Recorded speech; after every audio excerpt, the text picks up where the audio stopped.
Well, Mercedes W463 G-wagon. This is the master power window switch in the driver's door, and like probably many of them, like the C-classes that these are switches and stuff are based on, these switches break, and you can buy replacement caps for them. But the caps are only good if the base, I don't know, you can see where it's kind of cut out there. There's no little round hole left, no little pin left for this to snap onto. So it is no good. So anyway, these are, I don't know, $280, whatever. Some of them I saw as low as $160, $170 on American on eBay. I'm going to tell you right now, you do not have to spend that. This is from a W203. It is the exact same switch, except down here, oops, I pulled it off already. This is the power trunk release. Originally, pops on there. The difference between this one and the W463 is this power trunk release button that pulls off. Now you see you've got like a, well, that's where the button and the little light for the button are. Let me set this camera up so I'm not wobbling you around everywhere.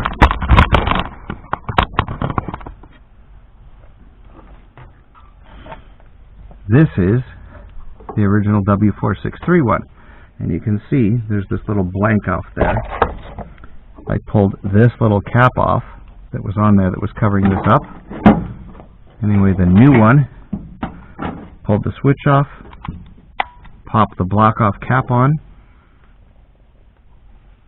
and now, one second. This is the connector on the new one, this blue connector. It is not the same as the old one.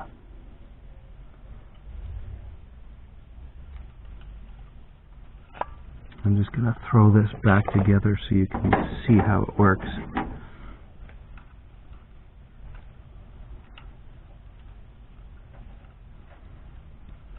Okay. Blue, new, black, old. Not the same. So these aren't going to plug into each other. The new one, the blue one, the end with the black, little black square on it, and the pinchy thing for releasing. Grab the blue plastic, pull it away, and the wire harness itself will slip out.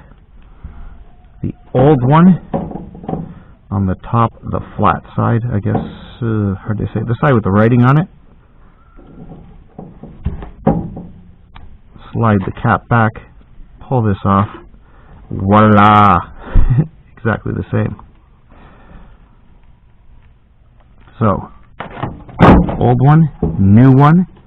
Take the new one, place it into the old one. You don't have to remove any wires because the pins inside on the other side of this are already they only connect to the proper switches. I have to slide back the sheathing a little bit. Slide it in. It doesn't go this way. It will not go in that direction. It'll only go in this direction. So I'm going to slide that down. Slide the old cap back on. And the only other modification you have to do to this is this will come with this little clip for the C2, the W203 to hook the wiring, or to hook this into the door panel. Simply pop that off, and then this will fit into your W463. These are $25. These are 6-7 times as much, and this works 100% perfectly. Only difference on this has got a little man on it. In the original, no little man for your rear window lockout. Anyway, be back in 1 second. and I'll show you how this fits into the door from the W463. I did shoot this video before, and I somehow recorded over it. Sorry about that, but I can still give you a quick overview of how it comes out. Back in a sec. Okay, so once you have your door panel off, I've taken the switches out, the door switches out, because the guy had asked me if these were lit up, if the door, the little area around the seat positioning or adjusting were lit up. These are lit up, but he wanted to know if these lit up. I don't believe they do. I'm not pulling this whole thing apart, but I do not believe they do. Not like the old R129, those lit up, but this doesn't appear to have to be lit in any way. Anyway, I pulled that out. It just simply, once you've got the door panel off, you can just pop that in and out. Anyway, this is what your switch panel will look like when it's mounted inside the car. In order to get this switch out, there's two metal plates. You're going to carefully, these are kind of finicky, you're going to pull, well, I didn't put these all the way back on because they're kind of a pain, but I am going to pull them out to show you. I'll pull this whole switch panel out to show you how these lock on, because showing you up in there is kind of a pain in the butt. Anyway, once you get those two little metal retainers off, you spread the fingers on this side, these two fingers, and there's two on the opposite side. Push those, push down on the switch. Carefully, obviously, and then slide it out. Now I'm going to remove. Damn it! I really didn't want to do that. Okay. Ooh, just dirty. Good. Anyway, that wasn't braced very well, was it? I'm going to pull this panel out to show you how this works. Pull from this side, a little tab.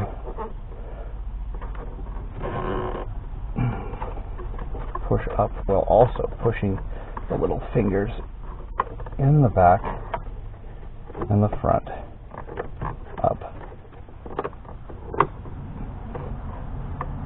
If you can't remember how this goes back in, the hump goes to the back. Like a humpback camel, there's a little hump in that, so you can see it's lower here, humped. Hump goes toward the back of the door panel.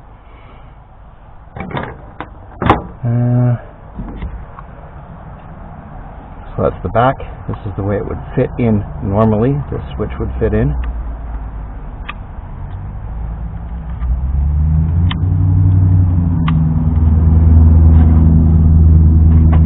And then these two little metal, I mean, incredibly simple design, but this little spring tab goes underneath the finger there, like that, and same on this side, and that just holds them both down. That's what holds the whole switch assembly together, and when you pull them apart, you just kind of have to be very careful. Slide this forward, up, and off.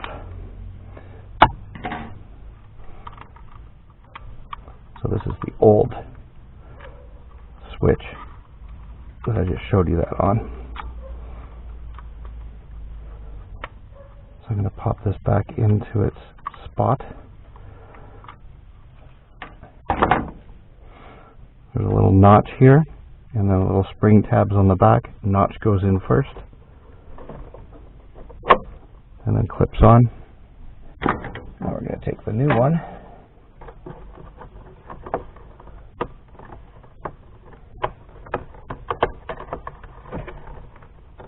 The only difference between the new one and the old one on these two is the length of the harness is like 3 inches longer. And I don't think that's going to be an issue. I think there's plenty of room there.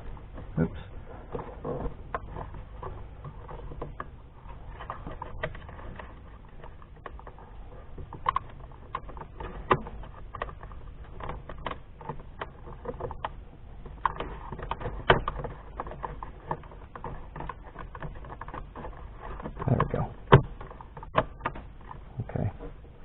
clip back on, and then we just have to put these two little metal clips on. And Bob's your uncle, all done. No wiring really to disconnect, no nothing. Slide the old little parts apart and slide the new one into here.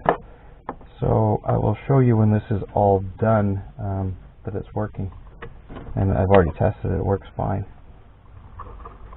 These are the finickiest part to put on, because again you've got these little plastic feet that are very delicate and fragile with this kind of sharp, almost a razor blade to hold them on. So just take your time, be careful, and that's about it. Like I said, there should be plenty of extra room in here for this little 3 inches of wire. Don't see why there wouldn't be. Slide that up a little bit. I don't know which end I would rather have the sheath on. Ooh, that's what she said. Anyway, I'll show you back in a minute what this looks like all completed and back on. Okay, hopefully you can see this. Method of putting this on. Bend it this way so that the little middle tab goes under. You know what, this might be a little shaky for you.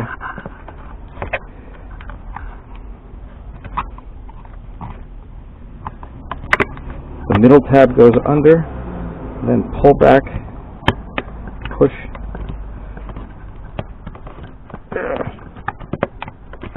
It worked really well the last time.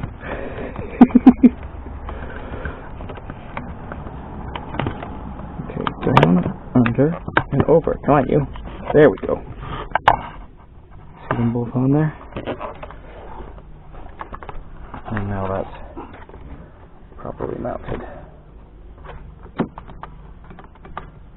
Okay, I'm just going to remount this door panel and show you it working. Okay, I figured I'd wait till it was dark so you could see the lighting on the new switch, which is in. Got a stupid little flashlight here. Hold on one second. Okay, I'll show you that they're working.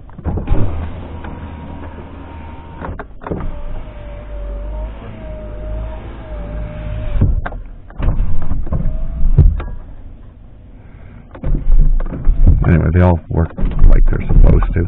The express down works, the child lock works, and I'll show you what it looks like. It lights up exactly the same as the same color, same shade as the rest of the interior lights. I don't even know if you can see that. I can barely see it on camera. But anyway, that's it. Lit up. It lights up exactly the same as the others, and everything works perfectly. So save yourself a couple of bucks, about $200, if you have to replace your W463